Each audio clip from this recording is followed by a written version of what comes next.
of different like technical qualifications as well. So this is my background on the bottom left. And I like the intersection of both AI and people. So I did this combination of HR in addition to like the technical qualifications. As mentioned, I lead the AI team in MSD, and also have a responsibility globally to embed responsible AI practices in the company. So we're talking a bit about that, both from what that looks like as well as a career perspective, in case some of you are interested to explore it more and you hear more about it from Kieran. I also co-founded Loretta.io, which is a computer vision startup, which basically implements these responsible AI principles by trying to get the benefits of AI without some of the concerns by, for instance, not using biometrics and doing data minimization and so on. And finally, I am the author of one of the co-authors for the Singapore AI Ethics and Governance Body of Knowledge. And I'm very happy to be here today because it's NTU who delivered the curriculum. So many of you will probably recognize this course. I believe this is delivered by the School of Computing and Engineering. So it's I really appreciate the partnership with MTU, and although we developed the curriculum for this course, we also went through it as students ourselves. And yeah, I think it's a great course, and I would encourage anyone who is interested in this topic. I'll also hand over to my co-presenter, Kieran, to give an introduction. Hi, good morning all. And it's really nice to be here. Thank you for inviting us. I'm Kieran. I'm an AI ethicist and data scientist at MSD here in Singapore. So just a bit about myself. I also have a varied background. I studied chemical engineering and I did research in life sciences. And then I co-founded two of my own startups in IoT, one being in medtech, although not as successful as Jason's, before finding my calling at AI ethics. So it started, how did I find my way to AI ethics was because of this experience I had with a hiring algorithm more than 10 years ago. And I found that it didn't account for people with disabilities, especially those that were not obvious. And so I felt like something needed to be done about this. I am also a co-founder of the Body of Knowledge. And at MSD, I focus on translating and embedding ethical and responsible AI principles into enterprise processes and to reduce the risk of AI-related harm to patients, society, our company, and the environment. And thank you so much. It's really nice to be here. And I'll give it back to Jason. Great. Thanks so much, Kieran. So our roadmap for today, we'll just give this presentation in 3 parts. So firstly, we'll talk about your job title and roles. I'm aware that many of you are students who have studied different parts of the AI ecosystem. It could be classical machine learning, could be within the School of Computing, could be something more like a closed form mathematical modeling. But those things may not map nicely onto roles. And there is lots of noise in terms of what is required of each role. So we'll talk a bit about that. Second, we'll talk not just about the role, but my observation is sometimes in careers, we think a lot about the role, but not enough about the context with which the role works in, which is actually a very, very big part of your experience when you go into these roles. So I'll talk a bit about the team as well. And then we'll zoom out and we'll have Kieran to talk about how to do your future role responsibly, which I think is the implicit responsibility of everyone in this field. So, and I'll come back at the end to close off with non-technical roles in AI, as well as like some closing thoughts. So with that, I'm gonna jump straight to the first topic. And I think as to introduce this topic, I'll just acknowledge that there is a lot of content around there, out there. So from left to right, you have the pretty famous or infamous data science Venn diagram. And then, you know, which is actually over a decade old by now. More recently, we have a number of other diagrams. Actually, it's not here on the slide, but I believe there's more than a dozen different Venn diagrams with different opinions on what roles will look like. And just this morning, I was Googling, and yet you have like more opinions on the skills for data scientists, not to mention the rest of the roles in data analytics and AI. So there is a lot of content out there. And sometimes it does go to fairly, to me, this is a fairly like ridiculous extent, because I think conceptually this is, there are like some errors in this, but not going to that. But it's more a case of, content is not the issue. The issue is navigation.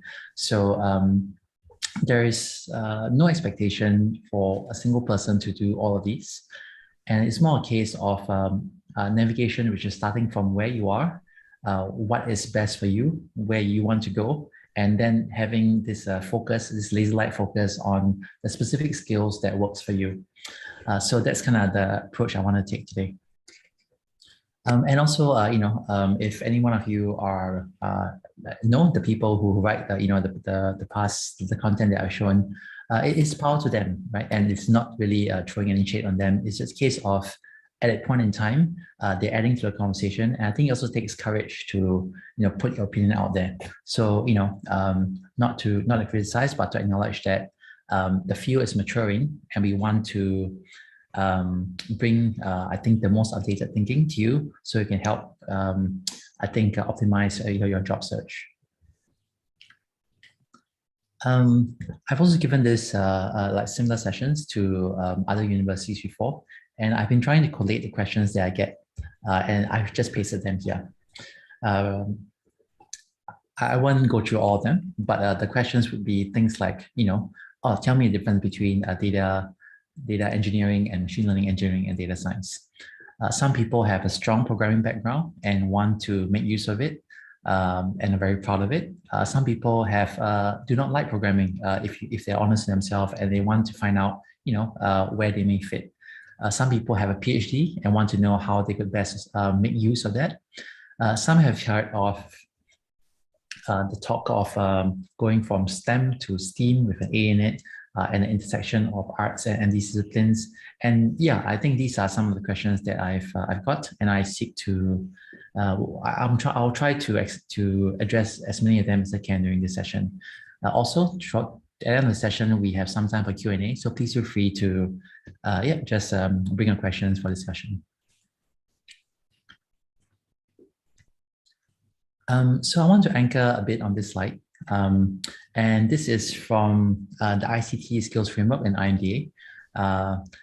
It's basically a session where many of the actual hiring managers in data analytics and AI came together to try to find a coherent way to present the roles in industry, so that there's some consistency, and so people are not using like different language for the same role and the same language for different roles, and so on. So from left to right, you can think of the 5 as like 5 career tracks or 5 job families. You have business intelligence, data engineering, ML engineering, or AI ML engineering, data science or AI science, and then applied research. That's left to right. Bottom to top is basically more like of seniority, from entry level, where you have like a mix of skills, to a more specialized career track, up to like the different hits in a different career paths. So in kind of passing this diagram, I also try to cut it up a little bit more, and I'll cut it up with 3 different lines, all right? So the first line is the role and job family on the far left. And my observation is that, the thing that's most predictive of this job family is do you primarily work with a commercial BI tool? So these are tools like Tableau, TIBCO, Spotfire, IBM Cognos, Qlik or QlikSense, and that family of work, that family of tools. The work itself consists primarily of developing dashboards, as well as the data management engineering that goes into those dashboards, often with little bits of code embedded onto the tool itself. And it has a strong kind of visualization reporting kind of aspect to it. So that's that whole family is known as business intelligence. And so that's our first job family on the far left. And as you can see from the bottom, it takes like a mix of skills, both the analysis and the engineering, at least at a entry level. And then we take these things and then like mature in this BI direction. So that's the first job family. Now I'm going to flip over to the far right and answer the question, I have a PhD. Do I need a PhD? Some people say no, some people say yes. Do I have am I hearing like a biased view? And I want to mention that there are a very small number of roles, that do mandatory require a PhD in machine learning. I know some of the leads who hire these roles, but they are a very small number. And if I can characterize these roles the most, the one thing that's common across these roles that where a PhD is mandatory, not recommended, but mandatory, is that these are the roles that we need publishing. To give it some flavor, some of these will be roles like, I believe like Microsoft has like a research arm, not the engineering or product arm, but the research arm in Asia Pacific. And, they actually publish research, not just like engineer the machine learning services that underpin what we use in Azure, but they actually need to publish papers. So those are the few roles where a PhD is mandatory. But for the rest, often it's recommended, but not. And so my answer is like, yes, but only for a very, very small number of roles. And these would be maybe definitely in the single digits, probably less than 5%. The last split, I think, might be the one most relevant to the majority of you. And it is this diagonal line here. And the thing that splits everything on the left of the line from here up to here, and here and here, and to the right from here up to here, is this question of what is your output? Is your output insights or is your output products? On the right, you have the data scientists or AI scientists, depending on what technical domain you use. And you have the research groups.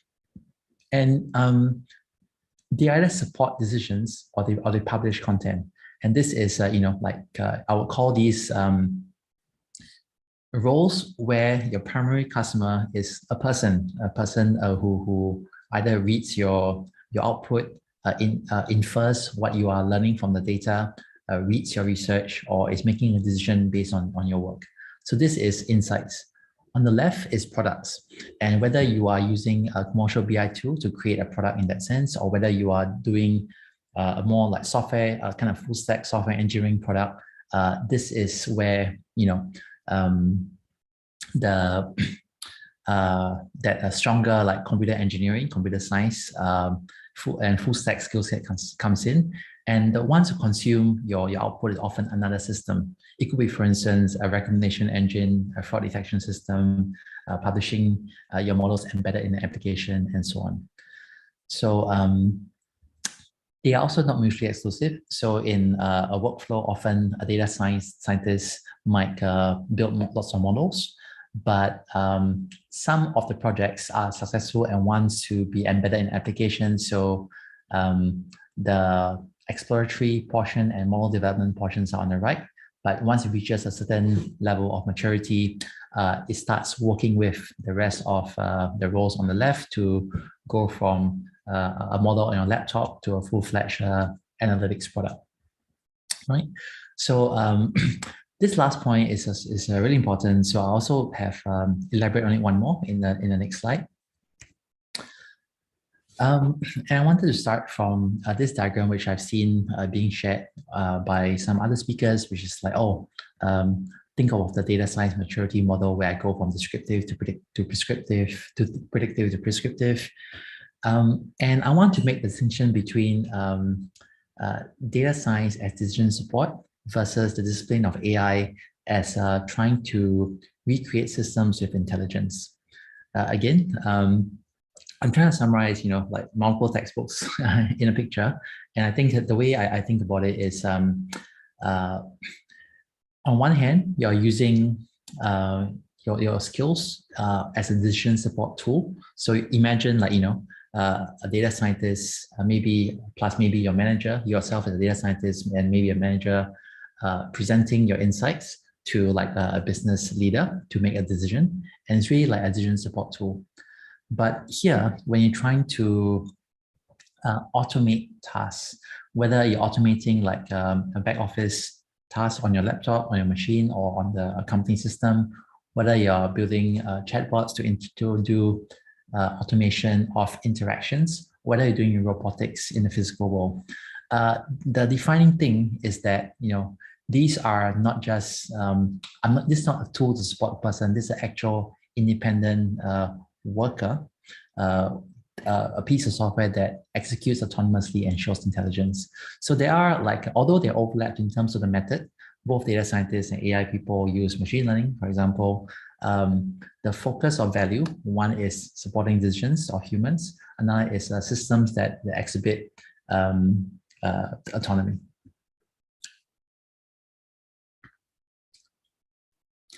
All right, so let's take a step back. I'm going from zoom in to role, then to team, and then zooming out. So let's take a step back and let's look at your team.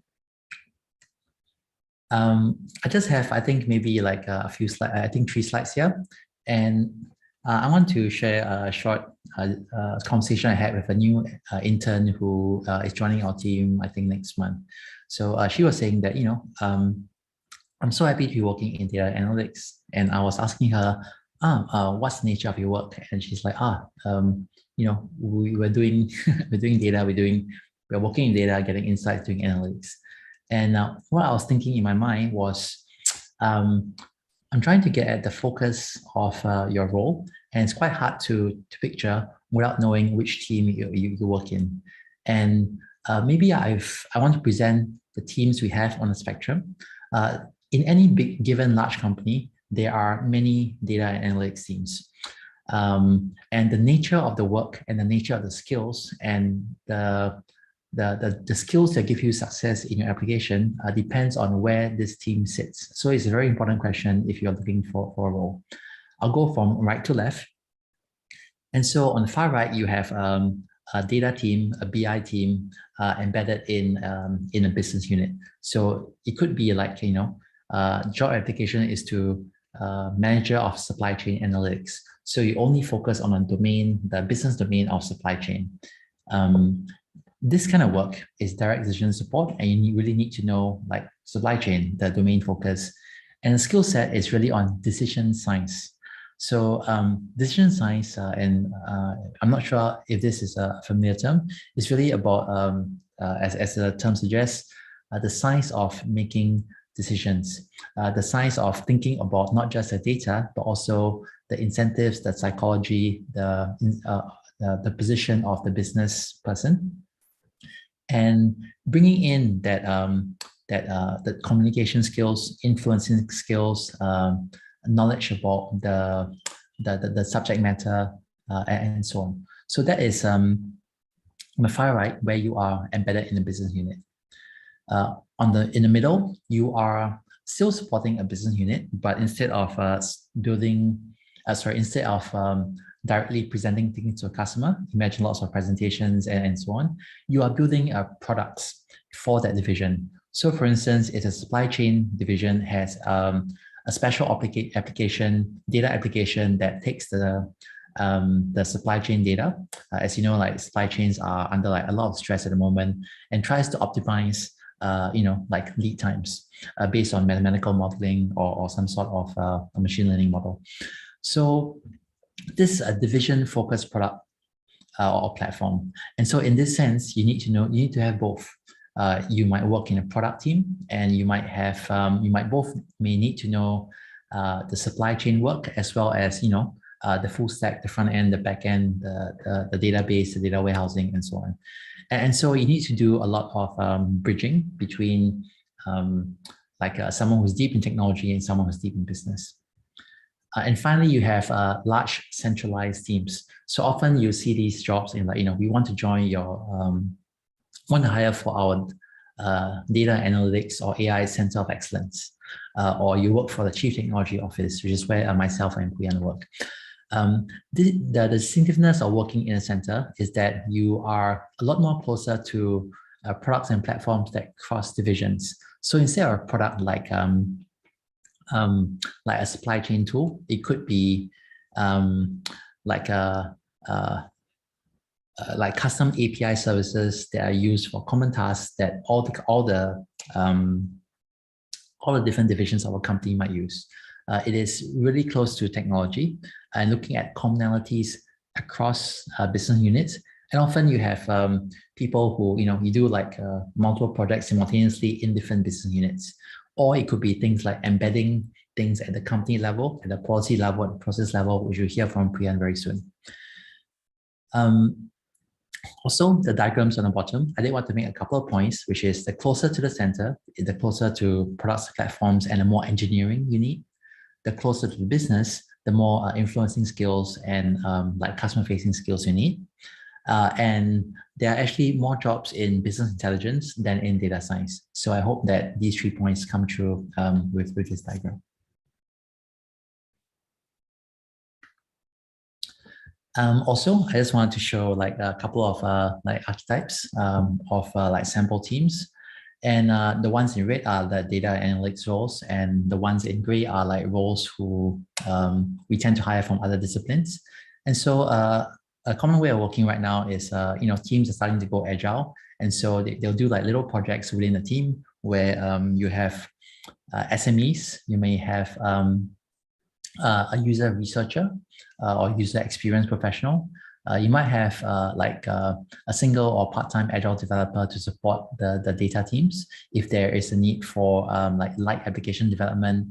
And you have basically business people who are close to data. So in a commercial Agile team, this is like the kind of core team we have, supported by some extended team functions. So just take a quick glance at this, and I want to actually contrast this with a product team.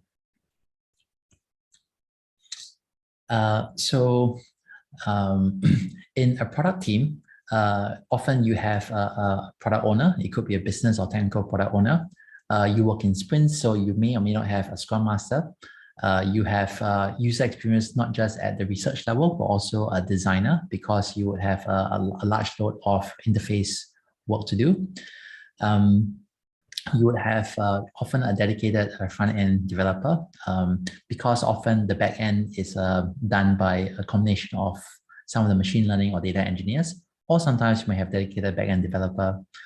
There might be also people or teams that take care of the output of a product going into the company environment, which is the deployment manager. And you would have roles like customer success, growth lead, adoption lead, these go-to-market kind of roles, where the data teams could be these particular roles, these two that I mentioned, as well as a team that is in charge of a platform, where a platform is often like a commercial tool, like, helping to take care of all the, for instance, Azure or AWS or Google Cloud's content within a company. The extended team also becomes larger. So not just these people on top, but also IT operations and infrastructure teams. So yeah, just wanted to give you the distinction of being in a customer-facing Agile team versus a more like a center of the spectrum, or towards the end, a kind of product team. They are very different experiences, and so I hope that context comes across and helps you in understanding the people you will work with. So with that, let me hand over to Priyan to talk a bit about responsible AI in these roles. All right. Thank you so much, Jason. So I'll just share a little bit about AI ethics and why it's important as you go into the field of AI and start making cool things.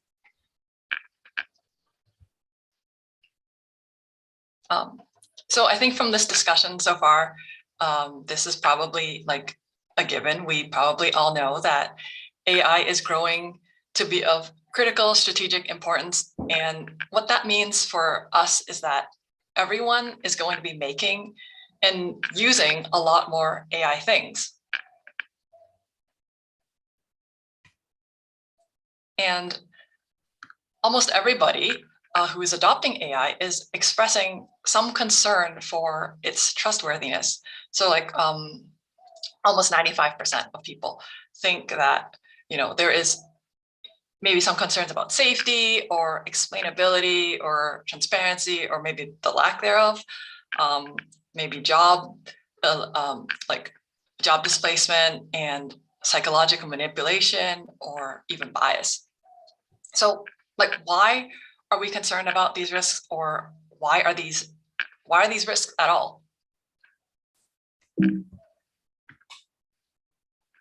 Like, for one, like, AI can affect people's livelihoods. In recent years, there's been concerns that automation and digitization might create a jobless future. So according to some estimations for the US and Europe, like 30+% of jobs may be automatable. And that's really scary for people. Can you imagine if 1/3 of people didn't have work, right? Like, that would be really bad. Another study argues that tasks as opposed to whole jobs may be automated. So therefore, the estimate for job automation may be closer to 9%. And they argue that this is because even high-risk occupations still contain tasks that are difficult to automate. So maybe the 30% is an overestimation. But that said, regardless, it's 30% or 9% or somewhere in between. Less qualified workers doing jobs with tasks that are more automatable are still going to be bearing the brunt of this change. And so we have to consider the social issues like rising inequality and job displacement when we make AI. Like, when you make AI, are you making something that benefits only you? And are you taking away from somebody else? And that's something we really have to consider. We also have to think about automated decisions. Automated decisions have serious risks. So this man was arrested in 2020 in what may be the first known case where somebody was misidentified by facial recognition software and arrested for a crime they did not commit. He was accused of shoplifting from a store that he had not visited for 6 years. And when the police brought him in and compared him to the photograph of the suspect, he didn't even look like the photo. And the police just said, I guess the computer got it wrong. And that's scary, that more work was not done to check whether this was the right person before they arrested him. They just ran a program that searched a database, it returned a match, and they went out to arrest this man without really questioning. So where was the human oversight in this decision? And fortunately for him, he got to go free in the end. He wasn't convicted, but that doesn't mean he wasn't harmed by this error. He spent a night in custody.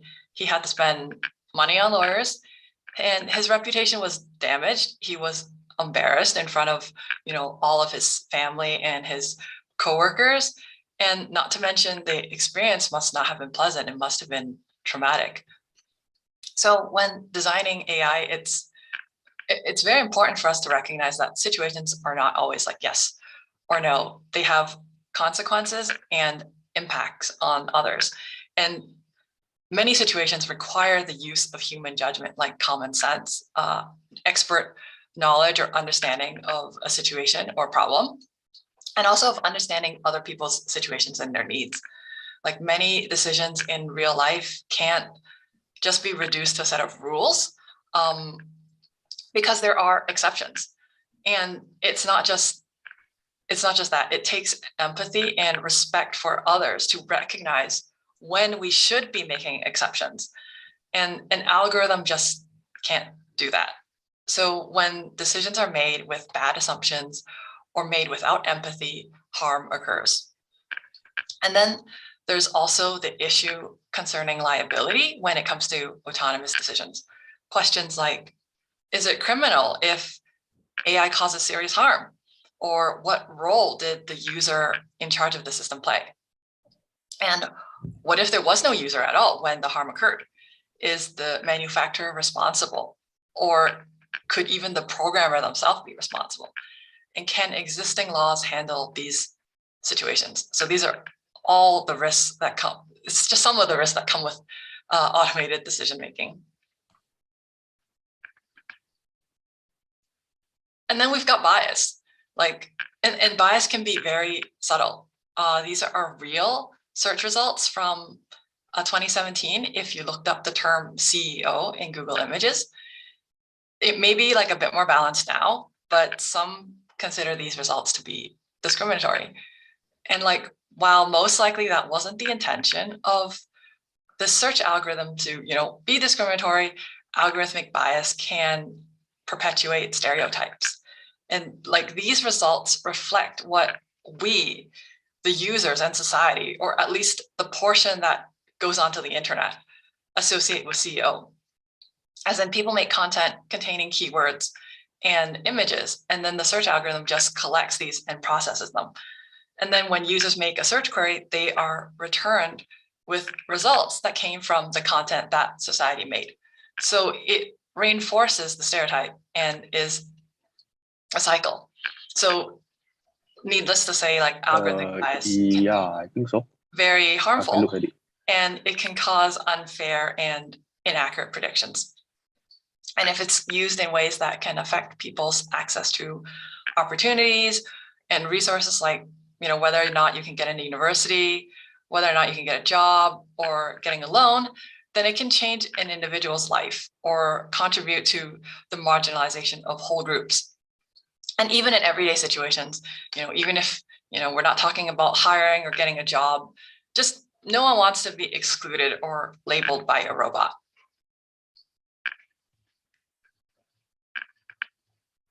So that's just like 3 of the issues that we introduced. And there is a lot more stuff to think about when it comes to trusted AI. It's really an interdisciplinary field that spans like everything from, the technical aspects like model bias and design of, explainable systems, design of ethical systems, to management, like putting in place governance processes, trying to define frameworks for human oversight, to really big problems like societal impacts, like job displacement, fraud, psychological manipulation, and existential risk, like weapons. So there's really a lot to cover, and this workshop isn't enough to even like scratch the surface. And not just that there's a lot to think about, there's a lot that we have to do to get there.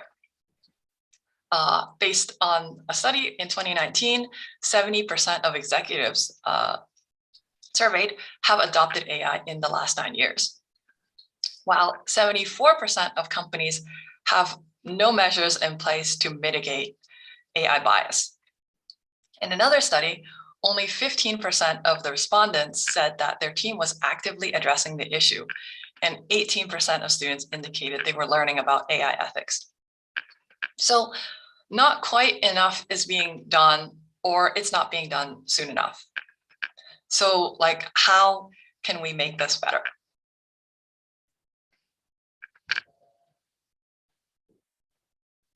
For one, we can think about how not to do some AI things. We shouldn't think that, AI just needs to get better, and that, throwing more computing power at it will solve these issues, as if, it's going to make predictions more accurate, and then we don't have to think about this stuff. Like, that's not true.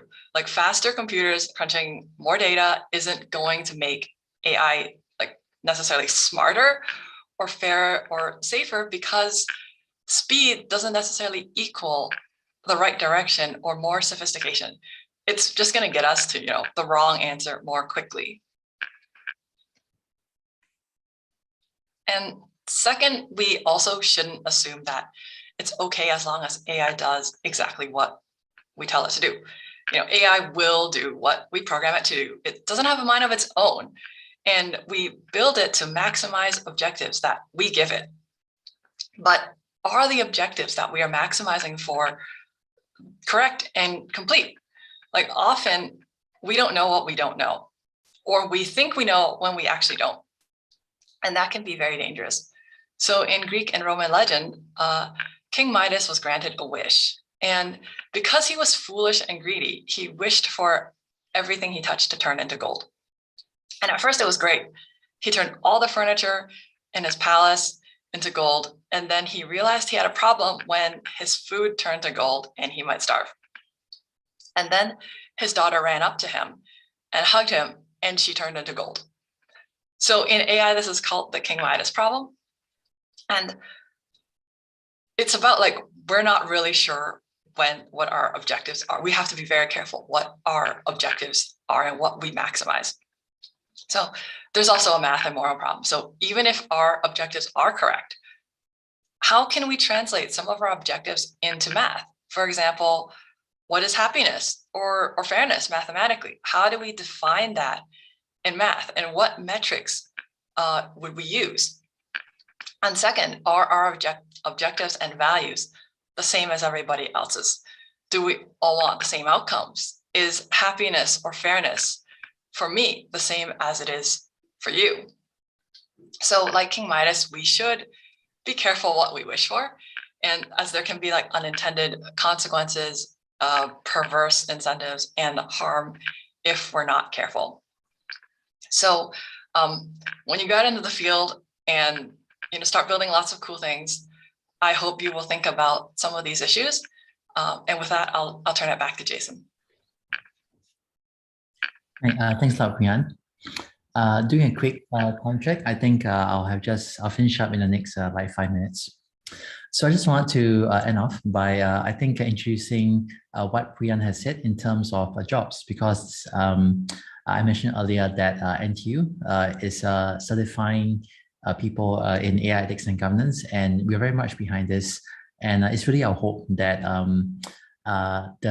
the work of people like Kieran would be replicated across the industry, and that many of you would step into such roles as well. So do look out for those roles and modules appearing over the next couple of years. I also want to say a couple of words just of non-technical AI career tracks, people who I think when I presented the teams work in the circle of roles that's not the data and AI roles, but still are related to AI. So this is actually like a quick summary of how I was thinking of Kieran's role. And I wouldn't go through in detail, but there is this intersection, not just of data science, but also with kind of like ethics and compliance, as well as kind of like AI and data policy. So I found it quite hard to find students and graduates who had both a policy and compliance background, who could also like understand modeling and programming. So I'm very fortunate to have found Kieran, but also I think there's this intersection that is quite needed and interesting. And I think almost every company like us will be going through similar journeys at some point in time. And so I have to think about this intersection. So you basically identify the issue and also like fix it in a technical level, but also scale up from a technical level to a kind of like a legal policy level. And this is a slide on non-coding AI jobs from, I guess, the center, which is like, the AI and data roles that I mentioned. As we zoom out, we have the user experience and HCI professionals. You have change management professionals and workforce planning due to the impact that AI systems have on the surrounding. And then you step up into the company and kind of like national level.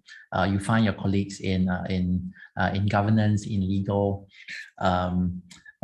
working at this level. And you also have the kind of audit and assurance like team members coming in here, stakeholders, supplier management people, as well as Kieran's role of AI ethics and governance. And then you have cybersecurity, liability, urban planning, and like economists and sociologists and so on. So I just want to make the point that we don't want to live in a silo, and that the work of data analytics and AI does have ripples throughout society. And we believe it will be very pervasive, and do consider like not just like the roles here in number 1, but the roles in 2, 3, and 4 as well. For lack of time, I won't go into it in detail, but happy to connect with anyone on the call and to discuss this in more detail for a situation. So in summary, you, instead of learning every single thing in data analytics and AI, I'll recommend everyone on this call to pick your chosen roles and focus. So you have the business intelligence kind of skill set with like the skills under it. You have the data science or AI science skill set. You have the engineering skill set. Each of these have distinct sets of skills.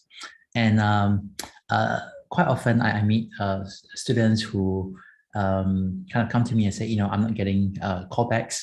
And often I see there's a mismatch between their skills and understanding of the role and the actual role itself. They are quite distinct. And I think if you do this, your hit rate will be a lot higher. Secondly, we do not work in a silo. And if you look around and you find that your friends are in the same discipline as you, I'll encourage you to get used to working with complementary skill sets, because the problems of the world don't come nicely packaged into based on the discipline that you study, but we really need to have these like cross-functional teams and approaches to tackle these problems. And also to start with why. I think, you know, there is a lot of growth, a lot of opportunities in this field, lots of exciting jobs and exciting problems to work on. But also, I want to also bring in the why element. And I hope that the responsible use of data and AI and the ethics on it will be a central feature of your career. I started my talk with by saying that, you know, I kind of prefer to write rather than speak. And one of my favorite questions I answered is this one on Quora, which basically asked me, what are my career goals for the next 10 years?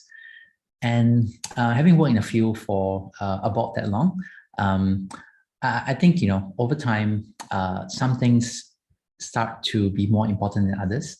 And I think personally for myself, I kind of like this. It's kind of like a pretty harsh quote, but it's from the founder of Cloudera. And, you know, although I spent like so many years thinking about machine learning and like implementing it and like learning how to do it myself, working with other team members and leading teams to do it. I think sometimes you also need to stop and think about the outcome of these models and work that we are training. And maybe you might aspire to do something that is aligned with your personal values, and leave that to you. Personally, I think, you know, I really want to work on problems that benefit the world. And that's why I've been in Morgan MSD for like so long. And my last takeaway is that there's a strong aspect of machine learning and AI being just optimization tools that amplify the vision of the engineers and the people who work on those tools. So the real question I want to leave with us is, are we optimizing towards the future that we want? So thank you everyone for your time. Thank you. A happy Saturday and weekend to everyone. I think we have 10 minutes for questions. I will leave my LinkedIn as well as Priyan's LinkedIn here if anyone wants to connect. We're always very keen to connect with students. MSD is also hiring across a number of roles, not just in AI, but also in the surrounding areas, and we would love to connect with you. Yeah, thank you for your time. And with that, let me hand over back to the organizers for Q&A.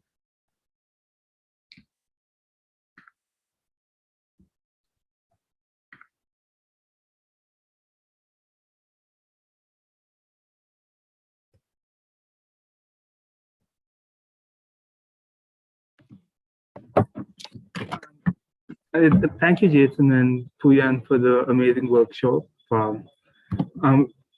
Please, everybody, please find the attendance form in the chat and please do fill it up. We will be closing the attendance form at 11:30 sharp.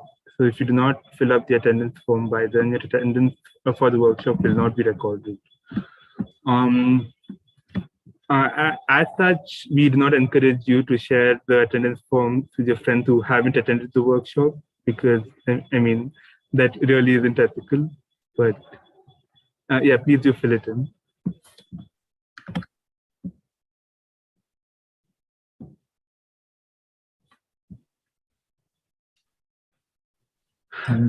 Does anyone have any like comments or questions? I'm not sure whether to the organizing team, do you want to just have them unmute and ask the question or type it in, or yeah. You can, I mean, they can either type it in or they can unmute and ask. I mean, if you want to ask a question, you can unmute yourself. You are welcome to unmute yourself.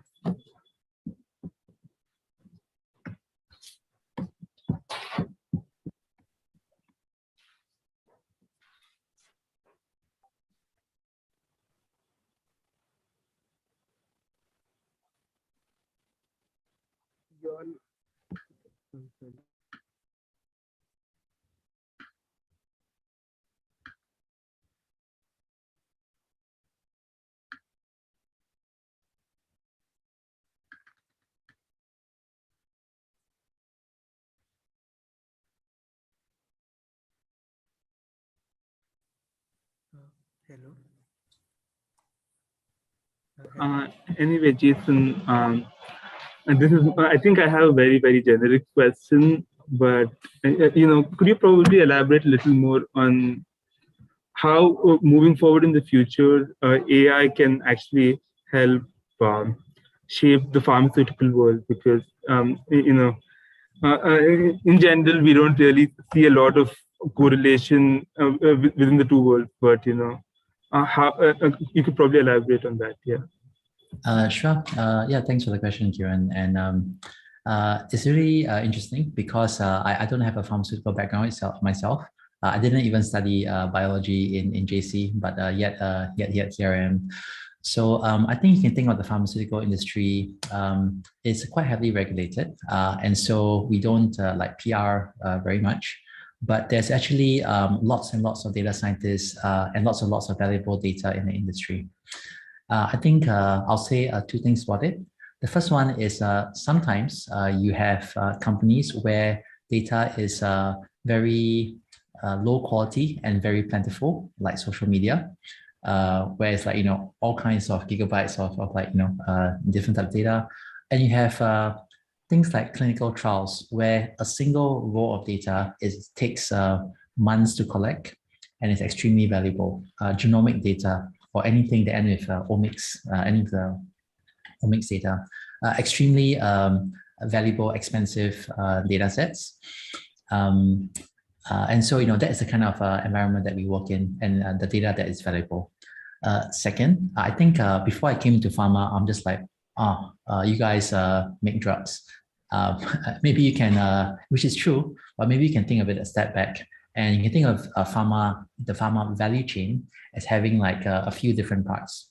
So you have the R&D and clinical part, research. Then you have the manufacturing and supply chain part. And then you have like commercial, sales and marketing part. So, all these things are like almost like three different companies, along with lots of data scientists in each of them.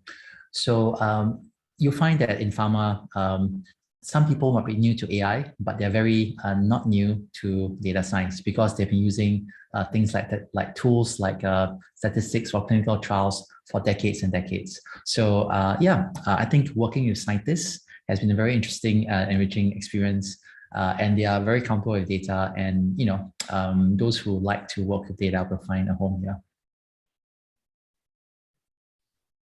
I see a question, I think, for Puyan on chat. Yeah, I see this question. So the question is, and hello, Azanghan, thank you for the question. The question is, how did I make the switch to AI and IT from chemical engineering, right? So it's quite interesting. It actually took me quite a long time to make this switch. And a lot of it was because how I did it was kind of gradual. So at first I studied chemical engineering, and as you are a chemical engineer, we do a lot of math, a lot of modeling of processes. Like you have your steady state process and your batch process. You have to do all these PDEs, do all this linear algebra. So that is already a foundation for chemie. But I didn't study computer science much in university. So I had to go and learn this myself. Other than I had a basic background and I took like some basic courses in CS, but I had to go and learn a lot of this myself. And how I did it was I used like online courses. So you can look at courses like Coursera, I forgot, but open course, the MIT one, like edX. So I learned a lot from there. And then you can also learn a lot from YouTube, and you can learn a lot from Kaggle. But I think the key is to identify skills that are like transferable and knowledge that is transferable, so that you don't have to relearn everything, and then find where are the gaps between what you know and what you will need to know in data science, and then try to focus on studying those. Does that answer your question?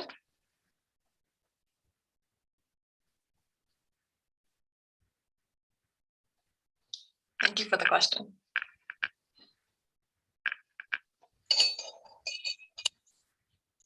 Cool. I see we have, I think, just 3 or 4 minutes more. If there's one last question, we can answer it. If not, I'm also happy to give you a few minutes back. I have one from Ronan. So are there internship roles for AI at MSD? So the answer is yes. Actually, I saw we have our internship manager here. Sabrina, are you on the call?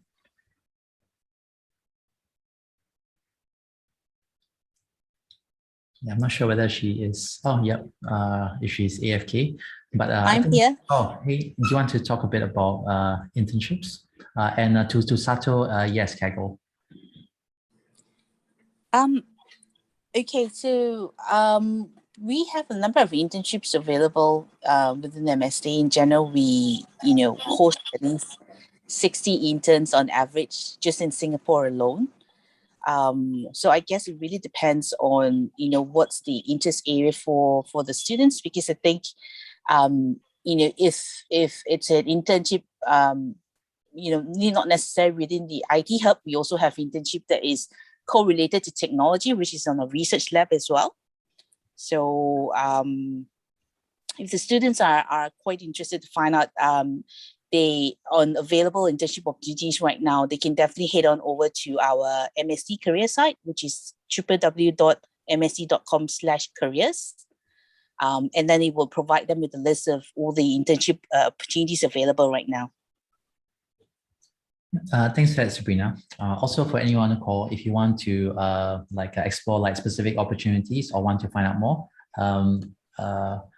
we don't have time today, but feel free to connect with myself, Kieran, or Sabrina, who just mentioned on LinkedIn, and we can just have a conversation there as well. Most definitely, yeah.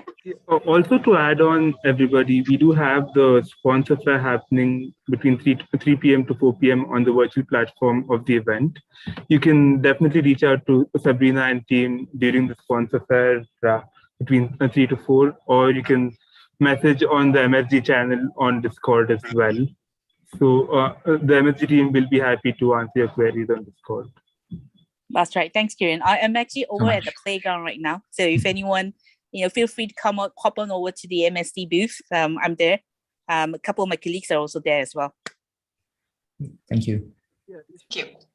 Thank you, Sabrina. Yeah, guys, please do make sure to go to the MSD booth right now if you're free.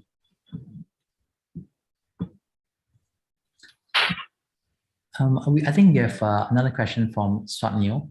It might take quite a while, so maybe I'll suggest that we connect on that one offline, and we can run our session for today. Thank you. Okay, the YouTube link for this talk would be found on the IEEE NTU's YouTube channel. We will be sending it on Discord shortly. Okay, Ananya shared it on chat.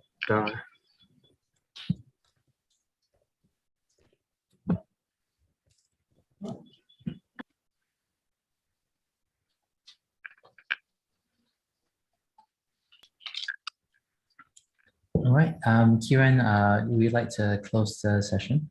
Yeah, sure. Yeah. Thank you so much, everyone, for joining the session. If you have no further questions, we can close the room. I would like to wish everybody a happy hacking, and please do come on to Discord if you have any queries. Additionally, you can network with your fellow participants in the virtual platform as well as Discord. You can get onto video calls and chat with them on Discord, or you can go to the virtual platform and interact with them on the platform. So feel free to reach out to us in case of any queries. Once again, I'd like to thank the MSD teams for holding this workshop, very, very informative workshop, and probably giving participants a few ideas on how they can proceed with their projects as well. So thank you so much, everybody. All the best. See you. Thanks, everyone. Have a great weekend. Thanks, everyone. Have a great weekend.